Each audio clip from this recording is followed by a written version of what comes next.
nama afuri nagaran singe maka kayo hindi natin ganati pata.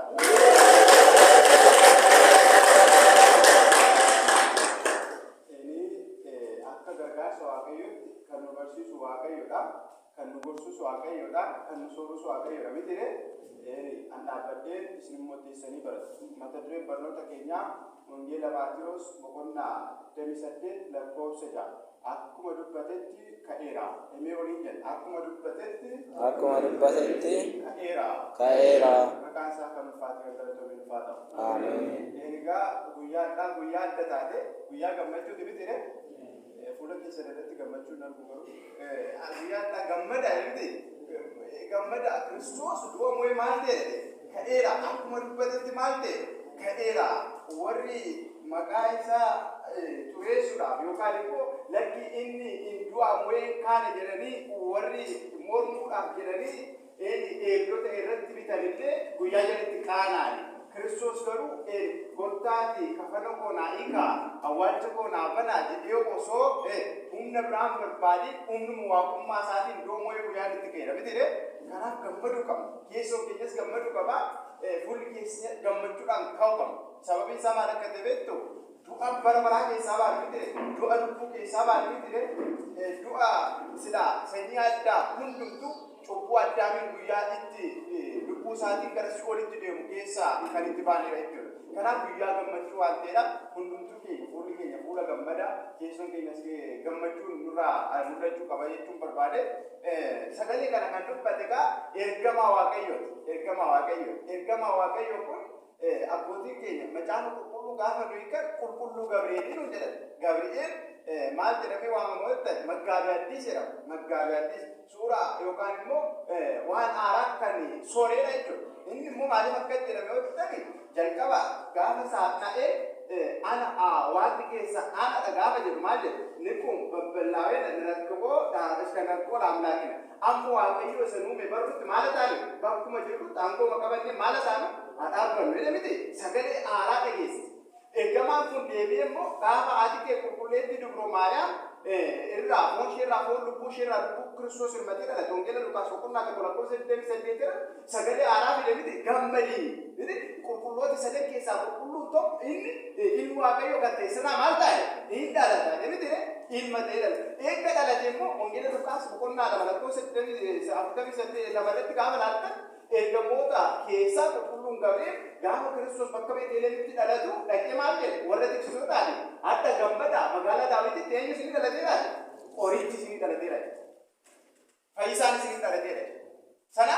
amma immoo eegga dhalateen booda immoo inni du'ee miti Kiristoos du'ee du'a immoo immoo ammas Maariyaam Magdalaawitiin akkasumas immoo warri Kiristoosin bakka awwaalcha isaatti ilaaluu dhaqan gaafa dhaqan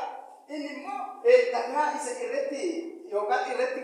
awwaalanii yookaan irra kaa'anii turan san irraa gangalcheetu dhagaa sana irra taa'ee turedha. Dhagaa sana qulqulluu Gabri'eel miti kan gangale. Waaqayyoon humnuma isaatiin deemiti humna biraan barbaadu. Achi irra taa'ee maal jedhe eenyuun barbaaddu inni isin barbaaddan jiraataa waaqa baaqotaa mootii moototaa kan ta'e Kiristoos akka ta'e nan beeka. Garuu akka dubbatetti maal ta'e ka'eera.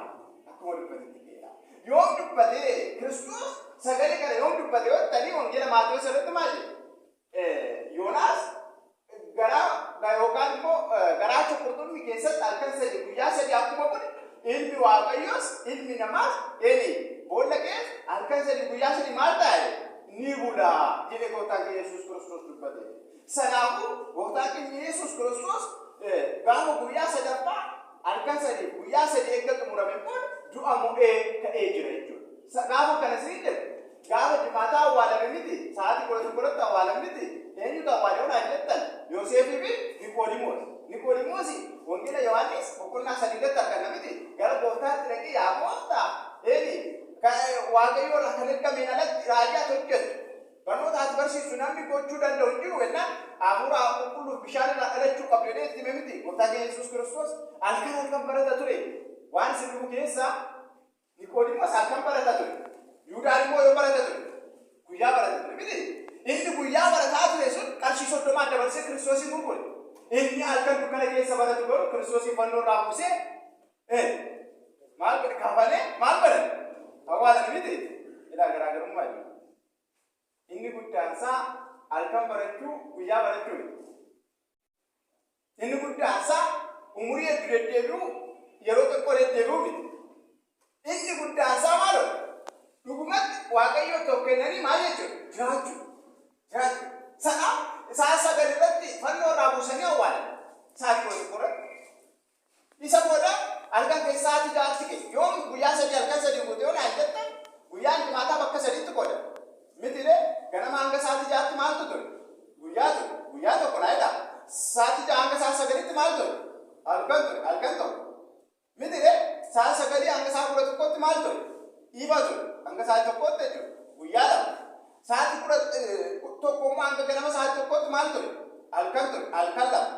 Kiraame guutuun isaa maal ture guyyaa ture mitire guyyaa sadii kiraame halkan isaa meeqa halkan sadii gaa gooftaan keenya fayyisaan keenya Yesuus Kiristoos halkan sadii guyyaa sadii boolla keessa bulee kanaaf egaa akkasumas immoo gama biraatiin abbootiin keenya gaafa hiikanii dabaluudhaan akka lakkoofsa Ibrootaatti nuti fakkeenyaaf ganama sa'aatii kudha lamatti deebinee guyyaa tokko hin namiti jarri garuu halkan sa'aatii kudha lamatti deebi'anii guyyaa tokko Kiristoos osoo sabbanni hin galiin awwaalan sa'aatii kudha tokkotti awwaalan ammallee sabbanni hin galee jechuudha garaa sa'aatii kudha lamaa booda guyyaa biraati jechuudha guyyaa lammaffaa jechuudha isa booda immoo kiraame sa'aatii kudha lamaa booda guyyaa meeqaffaa guyyaa sadaffaa Kiristoos du'a mo'ee kan inni ka'e halkan sadii fi guyyaa sadiidhaan boodadha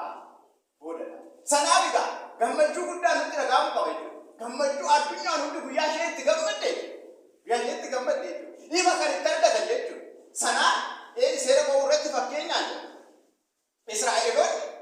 biyya Gibxii gaafa ba'an ergamaa Waaqayyoo dhaqee akka jedhe oolaa barbaadaati kan maal hin taane kan gaafni isaa maal hin taane hin dheeran yookaan immoo kan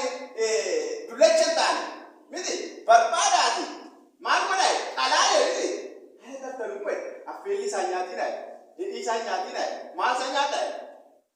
tibsii isaa nyaataa miti nyaata maaliin nyaataa Faasikaa illee kabajna miti Faasikaa jechuun maal jechuudha Faasikaa jechuun ce'umsa jechuudha yookaan guyyaa qixxaa ayyaana qixxaa jedhanis kabaju maal jechuudha foon sana qixxaa sanaa nyaatanii ba'aa jira Israa'eloonni warra foonii isiniin jedhu gaafa baatan sana hoolicha qalaa dhiiga hoolichaa maal keessan irratti dibadhaa balbala irratti dibadhaa hoolicha ala nyaattan jedhe kophee kaadhaati ulee qabadhaati teessanii miti dhaabbadhaati maal jedha nyaata isa booda immoo biyya Gibxiin gadhiisaati maal jedha hin baatu ergama Waaqayyo gaafa isinii balaatti isinii kennu jedhe hoolaa bareedaa teessan nyaatanii too gidiraa Gibxi keessaa eessatti jedhe garaa biyya aannanii fi damma buqqisiftu biyya boqonnaa taate biyya jireenya barbaraa taate gara karaanitti jedhamite oolaan sun oolaa inni fakkeenyaan dubbatame sun eenyu jettan isa bakka isaa tulluu karaanii irratti maal ta'e fannifame gooftaa kee fayyisaa kee Yesuus Kiristoos fakkeenyaan jechuudha isa booda oolichi sun maal kan hin taanedha kan dullacha hin taanedha gooftaan kee Yesuus Kiristoos inni addaamii isa fedhe sana deebisuudha umurii yookaan waggaa 33 addunyaa kanarra deemee dalla eega Kiristoos akkuma jaraa qophaa nyaadhaa jedhamiti kophee keessan kaadhaati ulee qabadhaati sana jechuun gaabbii galaati maal taati gaabbii galaati qophaati eessatti galuudha qophaati karaanitti kakkuwaaraa keessatti immoo eessatti galuudha mootummaa Waaqayyootti galuudha qophaati nyaadhaa gaafa nyaattan dedhii isaa nyaatinaa gaafa nyaattan affeelli isaa nyaatinaa waaqummaan kan isa wajjin ta'e lubbuun kan isarraa addate foon isaa nyaadhaa dhaabate foon isaa itti nyaattanii booda immoo maal jedhaa bahaale eessatti gala kanaanitti galaa foon isaa tiiga isaa eega nyaanne booda eessatti gala mootummaa Waaqayyootti gala mitire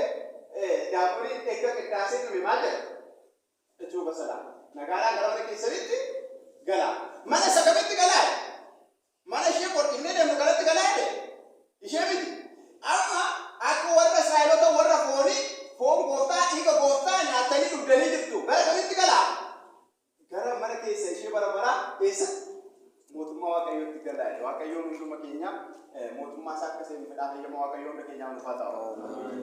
Sanaaf Israa'eloonni warri foonii hoolaa sana nyaatanii ba'anii garaa kanaanii galan. Balbala isaanii irratti dhiiga isaa dibatan. Miti warra fannoo irra jiran keessaa gama harka mirgaatiin kan fannifame Xiixoos maal godhe? Dhiiga gooftaa keenya Yesuus Kiristoos harka isaatti qabatee eenyu banne? Gannatiin balbala gannatiin banee. Dhiiga gooftaa Yesuus Kiristoos irratti maal taate? Ni qulqulloofte miti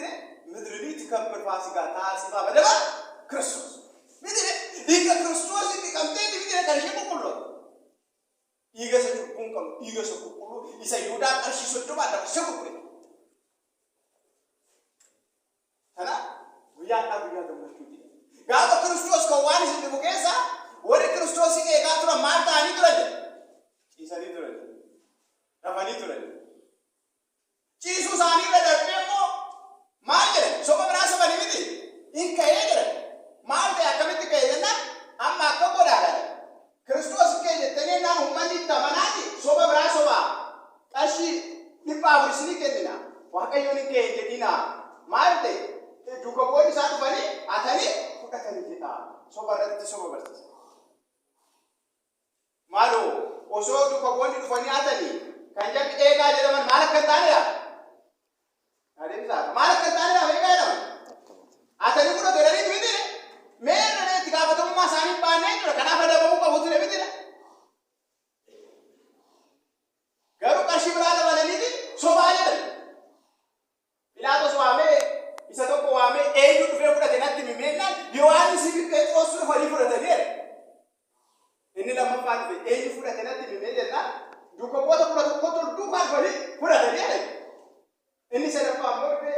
ማ ኤዩ ኩዳቴ ኤዩ ቱ አለፉ ባርኪ ኤዩ አዋቸ ከሳ ኩዳቴና ዮሴፍ ዲኮ ዲኮ ፎርማ አዋለን ኩዳቴ ረጉማ ዛሬ ረጋሶ ባጥሪ namni gaafa sun hojjetu wajaara miti itti malee gaafa sun hojjetu sitti malee miti nam tokko ture soba bare ummata hunda sobaan rakkisee waa'ee maatee waan inta jedhee namoota rakkise sobni isaa ummata rakkiseenna mootiin biyya sanaa waamee maaloo ati soba sobdee ummata rakkisaa jirta ati ummata koo burjaajessaa jirta amantaa irraa baasaa jirta waa'ee maatee jettee namoota rakkisaa jirta ati Waktu wakai okofana ati wako mali man betena lakini isi amoti nambeka watu koyu betade amma do murtodu asita murtes eme dukuma murtodu akana jala bawu yobar bati watu kunati mena mala sitimana guyan dunati mena modichi guyan manto guyan dunati mena sila so bakenni sirri so balente eso wayi timale ya moti kanan gira kusiri diditani yo kanani waabeye dukeessa jiraatu isiniif jedhetanii guyyaan isin duutanummaa yohaan adda du'eessa borduutu yohaan adda du'eessa maal taata borduutu sababi isa maal ta'e yoo adda namichi kun ajjeessise mootichi bor maal ta'uudha duudha kana haa naaf jiraataa jirta nagaadhaan gara beekiitti gadi namni sobbuu eegalee jennaan achuma adeemu warri kunis soba isaanii itti dabalanii kiristoosiin hinatani jedhe Petro maano Pilatos kuni maatamu danda'e alennatu sinee selettanire ali jarratanu sinee selettanire isa jalqabayyu harka kooni kanneen inni moototaa waaqotaatti isinii jedhee nanna amanuu hin dammane inni dhuguma aangoo isaatiin ka'e mitidha aangoo isaatiin ka'e moototaatti kaa waaqayyoon amala isaatiin ni beela amala isaatiin ni deebota hin deebotu amala isaatiin ni du'a hin du'u waaqayyoon hin du'u waan isin dhufu keessaa garuu fakkeenya Kiristoos gaafa du'e foon isaatiin gara maalii deeme gara awwaalchaa deeme lubbuu isaatiin gara hin deeme gara si'ool deeme waaqummaa isaa lubbuu isaa wajjin jirti waan ta'eef warra si'oolii keessa jiru maal jedhe nagaan isiniif haa ta'u nagaa lallabee warra si'oolii keessa jiran gara kamitti deebise gara gannatitti deebise foon isaa wajjin waaqummaa isaa jirti waan ta'eef gaafa dhaqee awwaalamu du'a mo'ee ka'uudhaan immoo warra du'anis maal godhe ni kaasa mitidhe kana Kiristoos waaqas namas gaafa jedhu nama jechuun maal jechuudha foonii fi lubbuu waaqummaa isaa foon isaa wajjinis lubbuu isaa wajjinis jirti jechuudha manni amantaa akkasiin barsiisa sila መድኃኒታችን ኢየሱስ ክርስቶስ ቅዱስ ነው፣ ልዑል ነው፣ ንጉሥ ነው፣ አምላክ ነው። በባህሪው አይራብም፣ አይጠማም፣ አይሞትም፣ አያረጅም፣ አይታመምም። አይደለም እንዴ? ክርስቶስ ዘላለማዊ አባት ነው። ወደ መቃብር ሲሄድ መለኮቱ ከሥጋው ጋር ነበረች። ወደ ሲኦል ሲሄድ መለኮት ከነፍሱ ጋር ነበረች። ስለዚህ የተዋሃደው መለኮት ስለሆነ በሲኦል ያሉትን ነፍሳት ወደ ገነት መለሰ። በመቃብር ያሉትን ደግሞ አስነሳ። ያሉት ሞቱ፣ ክርስቶስ ግን ሙታንን አስነሳ። ክብርና ምስጋና ለአምላካችን ይሁን። ከና ጎፍታን ፈይሳን ኢየሱስ ክርስቶስ ጋር ሰማዩ ዱታ ከሳይዱ ሳሊካል ገረማቲ ደመኒ ኤዱን አዋልተት ጉያ ሰዲ ወደ ድሮ ማል ቦተኒ ዱርተን ለኪ ነመቶ ቋን ሞቲ ለሰጀዱ ሰዲሳ ዋል ኢሳጀ እንዲሩ ከዋቆ ዋቆታቲ አርግኔና ሮሞ የከር አናደከቲ ባለከረተን ስዴ የሮ ከረተን ስዴ ማለቶ ቃመ ከሪዲ ዋደተ ሲተን ማይተት እንዲያት ለጋሪ ከኛ ሚዳቲ ተገው በርባለ አማሰለ አዱኛ ከረረት ጋመ ዱባለ ለባው ተገው በርባለ ጉረሳኒ ከብጨጅ ጋመ ክርስቶስ ሁኩመት ከይ ክርስቶስ ሁኩመት ከሰሚቶ በ ምርጋ ባሳታኤ ሞቱም ማሳ አልፋ ኦሜጋ ከንደበር ይሄ ከበረበራ ከላት ለሚጋመ ዱባለ ለኪሚቲ ተገው በርባለ አቀዮ መርኩ መጅራታ ዋቀዮ ሁኩመት ገሩ አረገ ኩሌት ድብሮ ማርያም ድራ ተለቴ እንዲ ፈርጆ እንዲ ዱቀ ሞዬ ከንገ ዋቀዮዳ ዋቀ በረበራ ዋቁም ማሳ በረበራ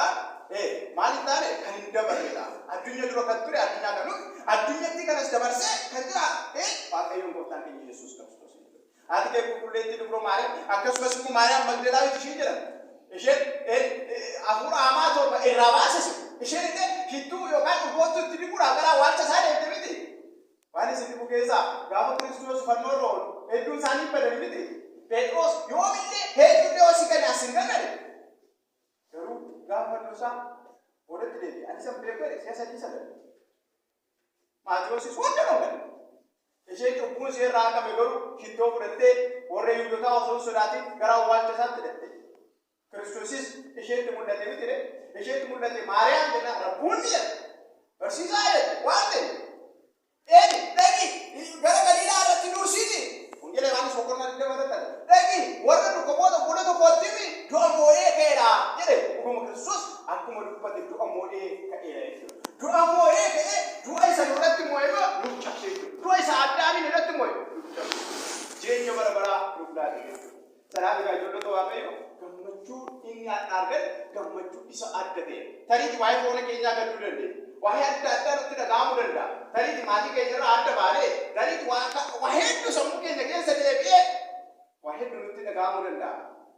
ገሩ ሰላም ዲ ገመቹ ተርገን ገመቹ ሺፎኒ እሺ አተ ገመኔ ፎርገድ ዲኑ ቢት ገመቹ እሺ በረበራ ሰላሙ ገመዱ ከመይቱ ዋቶ ዋይ ሆኒ አዱ ቢት አጥሩቶ ገመቹ እሺ ወደቱ አርገነ አጥሩቶ ዲሬ በረበራ አርገነ ሰላም ሰሙ ከኛ ጉሌስኔ ኤኒ ጉያና ነው ከኛ ዋቀዩ መካሰ ከንገረቶ ምንፋቶ ጆሮ ተዋቀ ምትለ ይሮተ ከኝ ሄዱ ትለ ይሮተ ከኝ ሄዱ ንብረት ጅራን ያም ወሪ ጅራን ይጁ ወሪ ጅራን ይጁ ሉቲገሩ ጉያና አርገነ ምት ታሪክ አስተንጀ ከበየነ ተካ ያለበ አስተንጀ ከበጃጅ ነው ምት ወቃት አፎ ቶርቢያ አፎ ዋቀዩ ዋይኑ ፍርቤላ ማንጋሪ አተቆ ገዱን በርባች ዋተቆ ያዱ በርባች ሳታ ገመቹ ነው አንተ ክርስቶስ ኑዱኤ ዶሞኤ ከሄዳ ጅሬኛ በረበራን ውላቴዳ ገነቲት ነው ከሰድራ በከ ቤዱልኝ በከ ደቡልኝ በቃ ዳርቶልኝ በከ ጅሬኛ በረበራት ነው ከሸድራ አባቴ የሰዱለ ቢት አባቴ የስራታ አረገ ይቁለኝ ብሎ ማርያም እድ አባቴ አጥቄ ደራ አባኒ ሳትን ጎንደዶ ገሩ አባቴ የበረበራ ከንዱኔ አልፋ ኦሜጋ ከንተ ክርስቶስ ይቀምናል አረገ ይቁለኝ ብሎ ማርያም ይቀምናል ሰላሙ ገመቹ አያለ ከጀ ደርሶ ከመይ ክርስቶስ ዱአሙ ይጅራ ከናቢ ጋር ጆሎ ተዋቀይ ጉያታቲ ከንገ መቃዋቀዩ ከንፋቲ ከንገለተው ቢንፋታው አዋቀዩ ኢየሱስ ክርስቶስ ዱቆ ቦተ ሳቲ ገመቹ ሰኛ አዳም እንዳፍ ገመቹ ከናቲሞ ሁንዱ መከኛ ገመቹ እንደከኛ ነው ፈላት ጆሎ ተዋቀዩ ወረ ማለዳ ይሰጥ ጅራሪ warra daandii irratti kufanii jiranis Waaqayyoon immoo Waaqayyoon hundumtuu isa irratti qabamuuti wanta bareedaa ta'e akka jiraaf laatu fedhaaf eeyyama Waaqayyoon dhufa ta'u. Kanaaf ijoollota Waaqayyo dhugumatti nuti kabajamtoota dhugumatti nuti jaallatamtoota Waaqayyoon jaallate nu filate asii nu kaa'ee jira. Miti waa hedduu barbaadanii kan hin arganne jiru. Osoo qaama qabanii osoo deemuu danda'anii diiyaabiloosii dogongoranii mana hidhaa keessatti guyyaan dhaa kan kabajan. Tariitii boo'ichaan kabaju jedhu. Daandii irrattis kan kabajan. Waa hedduun kabaju jedhu. Waaqayyoon garuu nu filatee jira. Qormaata ishee tanarraa Waaqayyoon hunda keenya nu haa tikfatu. Sanaaf gooftaan keenya Yesuus Kiristoos akkuma dubbate maal ta'e? Kadheera. Doomoo maal ta'eera? Kadheera. Guyyaa addaatiin kan dhugee waggaadhaan waa ga'u ayyaanichi ayyaana jaalalaa ayyaana gammachuu hunda keenyaaf dhufaa ta'u Wangeela Maatiyos boqonnaa 28 lakkoofsa 6 akkuma dubbatetti kadheera. Maqaa Waaqayyoo kan ulfaatu kan galatoomu ulfaata.